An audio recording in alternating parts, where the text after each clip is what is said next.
lancar juga.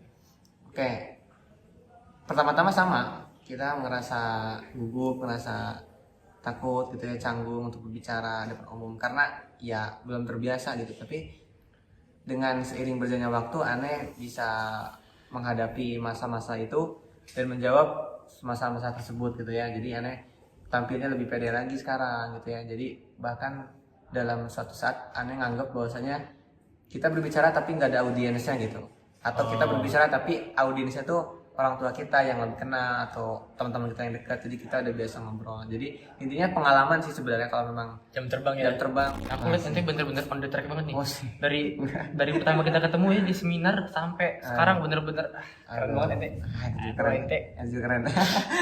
Ya itu sebenarnya ya kita balik lagi ya, bahwasanya kita berdoa kepada Allah, sebenarnya Allah yang memang memberikan jalan Lampu kepada yang kita. Bentar, sambil ngomong sebelum. Gitu ya, yang bahwasanya Allah memberikan kepada kita begitu nikmat gitu ya, begitu nikmat anugerah iman Islam gitu ya. Jadi bahwasanya kita merasa diawasi Allah gitu.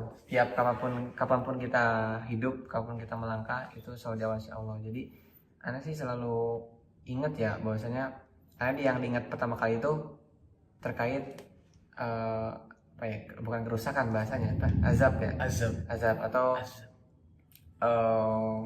istilahnya kayak Allah tuh memberikan sebuah peringatan gitu lah, peringatan. Nah, itu yang dimana membuat rasa takut itu langsung muncul gitu. Jadi ketika kita membuat kesalahan atau membuat kesalahan yang memang tidak perlu, yang tidak harus dilakukan, itu ketika kita mau terjun nih langsung ke kesalahan itu, kita sadar langsung ada benteng di situ, benteng yang masanya kita nggak boleh nih. Gimana cara install benteng itu? Nah, install benteng itu sebenarnya dari iman kita sih, iman kita. Jadi di-upgrade dulu nih imannya nih. Iya. Upgrade jadi 2.0.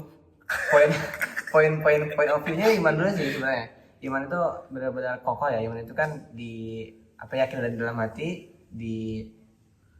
lakukan dengan lisan, perbuatan, diucapkan, diimani oleh hati, diamini oleh hati, dan tulisan diaplikasikan oleh perbuatan. Nah, itu kan memang kita yakin bahwasanya Allah ini ada mantau kita gitu ya.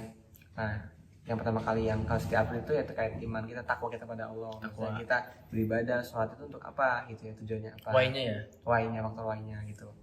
Itu sih yang pertama kali. Jadi kalau kita udah membentuk iman kita, takwa kita, pasti ketika kita terjun ke jurang yang salah, kita sadar bahwasanya langsung ada benteng di situ lah, penghalang gitu, bahwasanya kita nggak boleh terjun.